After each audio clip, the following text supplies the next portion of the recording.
Okay mga kaibigan, so budget smartphones have gotten really good to the point na we have something like this. So this is the POCO C65. Ito ang full review ko. I've been using this for 1 week now and this is one of the few budget smartphones na masabi ko I can confidently say na all-around smartphone to. Kasi usually pagdating sa mga budget smartphones, there's one or two things na sobrang lala or basically parang broken about that device. Either sobrang lala ng camera quality na parang basically potato siya, or yung display is sobrang well. And yes, I know the POCO C65 is still a budget smartphone.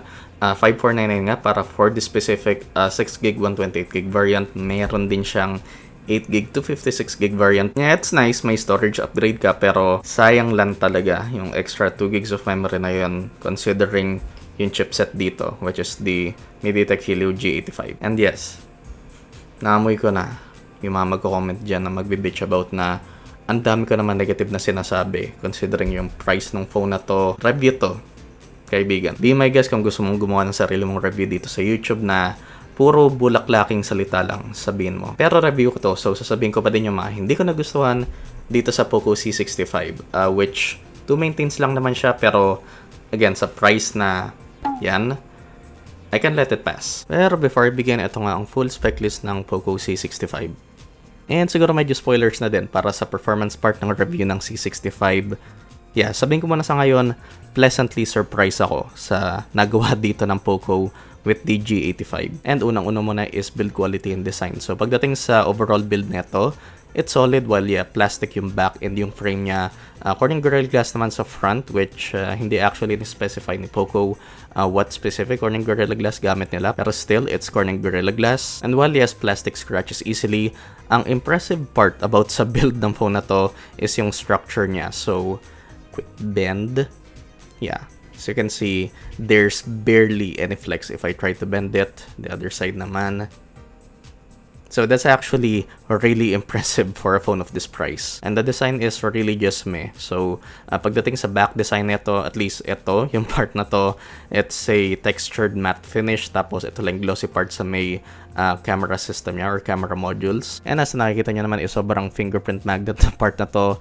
Yeah, nakikita mo pa din dito, but it's not as bad compared to this part. So nandito nga yung POCO branding, yung single LED flash, and yung ewan na to na nandyan lang for ewan purposes. 50 megapixel AI camera, and yung triple camera setup natin na to be honest, I wouldn't be mad. Siguro mas makakamura pa, or POCO could have gotten this way cheaper kung di niya nalang sinama yung useless macro and depth sensors dito. Pero para masabi lang na triple cameras, sinama pa din nila dyan. Sa right side nga is ang power button / fingerprint scanner, which is decently fast naman and accurate. Although ang ayoko lang is if you're pressing it as a power button, medyo flash siya sa frame ng phone. It's not the clickiest. And on top of that is yung volume rockers naman, which are fairly nice and clicky. Tapos sa left side is ang SIM card tray natin. So that can actually house 2 nano SIMs and 1 micro SD card. So another reason to go for this 6GB 128GB variant instead of the 256GB variant. At the top, we have good old jack, which I would have preferred to be at the bottom.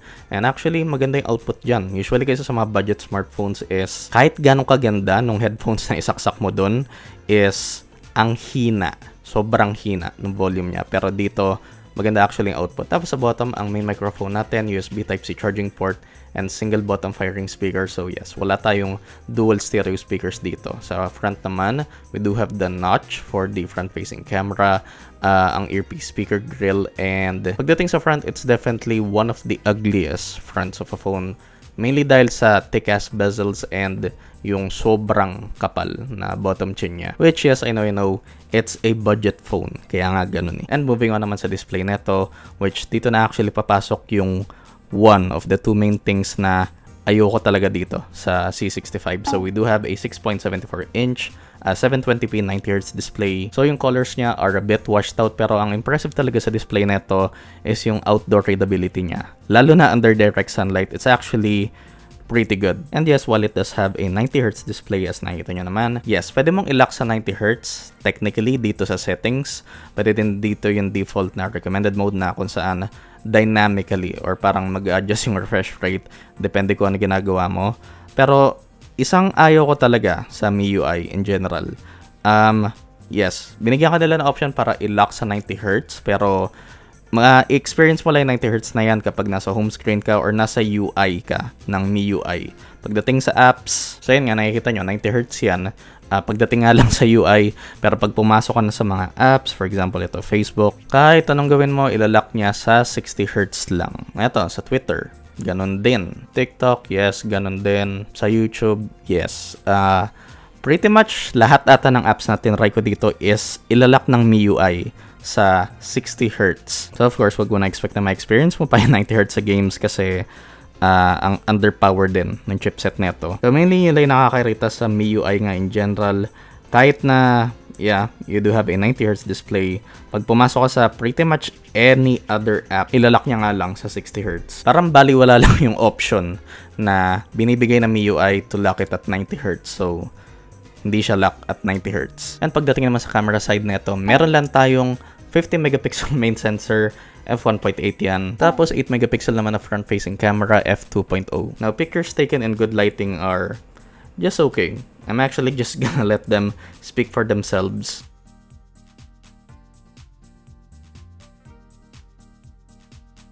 Tapos pagdating naman sa mga low light or nighttime shots, obviously, sobrang magde-degrade yung quality niyan. But yung quality naman for the most part is not all that bad. And while yes, actually may dedicated na night mode din tong C65, matitake advantage mo lang yan kapag nasa tripod or sobrang steady ng hands mo. As nakikita nyo, yan yung resulta ko with my steady ass hands. Okay, so ito nga yung vlog test sa POCO C65 recording at 1080p 30fps using the main 50 megapixel sensor.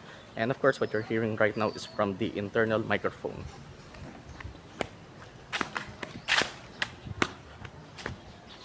And obviously, walang kahit anong image stabilization na meron to. Tapos ito naman yung vlog test still recording at 1080p 30fps pero this time using the front-facing 8 megapixel sensor.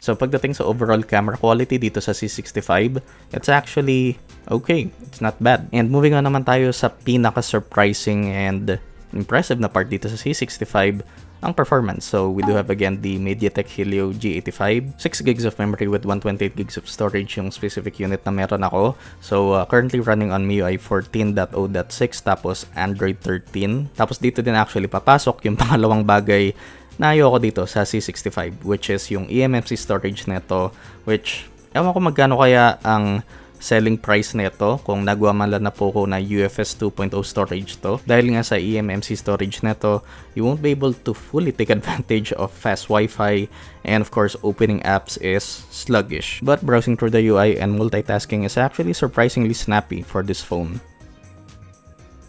Capable naman yung 6 gigs of memory na nandito in keeping a few apps open in the background. Pero ang pinaka-impressive actually dito is yung gaming performance. For a phone of this price, take note So yung games nga natin ngayon is Farlight, Call of Duty, PUBG Mobile, Wild Rift, and last but not the least, Genshin. So yun yung settings natin sa Farlight. And really sa first 4 games na minention ko, ang highest times lang nakuha ko dito is around 39 degrees Celsius. Tapos sa Genshin naman is around 42. So dito sa Farlight, pretty much lock lang siya around 50 to 60 FPS.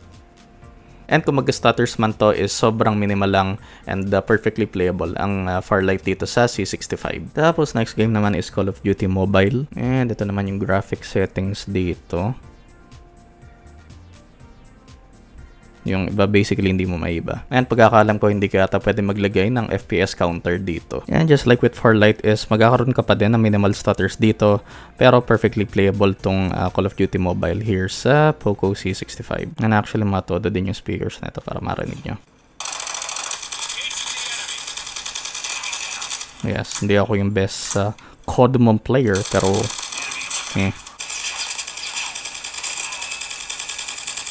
yeah. Tapos yan naman yung graphic settings sa PUBG Mobile. And basically the same experience lang din to as with the Farlight and Call of Duty Mobile here on the C65. Minimal stutters pero perfectly playable. And actually I've been gaming here for quite a bit. So yan nga, basically yung highest temp ngayon is 39 degrees Celsius. Pero masasabi ko sa speaker quality nito, it's actually not bad. It's good for the price. Yeah, kahit na single bottom firing speaker lang yan. Hindi siya distorted at max volume, and yeah, good nga yung sound quality niya. Hanga talaga ako sa mga kahit pa paano, hanga pa naman ako sa mga mobile players na ito. Ayun, sa loob pa ng bahay. Tapos ito naman yung graphic settings sa Wild Rift. And yes, kahit nakalagay yan sa 90 FPS, is basically just running at 60 FPS tong Wild Rift. Okay, di ko alam yung mga skills na ito, pero di ko alam ginagawa ko. Uy! And for the most part, wala naman ako na-experience na stutters dito sa Wild Rift. And as nakikita nyo dito, pretty much lock tayo sa 60 FPS or high 50s dito. And last game is Genshin. So ito nga yung graphic settings natin. Actually, medyo mababaan yung volume. And ayan, lowest of the low. Lahat ng pwedeng i-off is enough ko. And of course, 30 FPS lang tayo.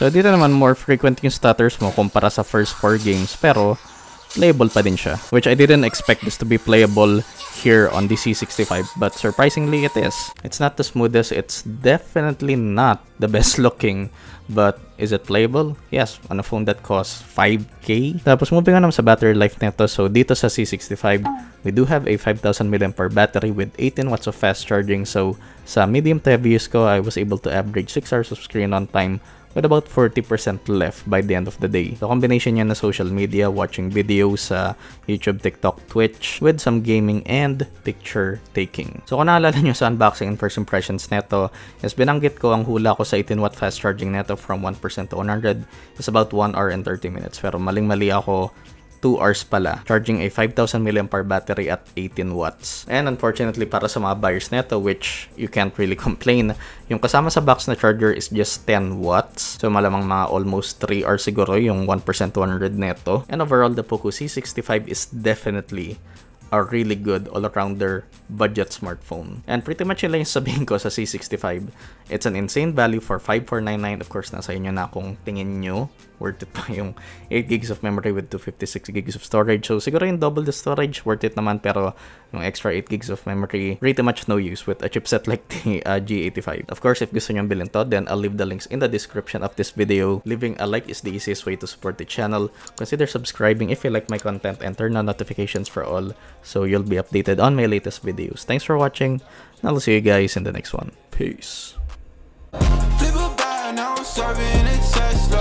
Going back, shawty with me, I stepped up. GTA for the ops, ain't no less stuff. Shawty born to be my angel, yeah, I'm blessed up. Cooking right up in the stew, gotta check the fan. Yeah, I'm watching out for ops, yeah, they not my fan.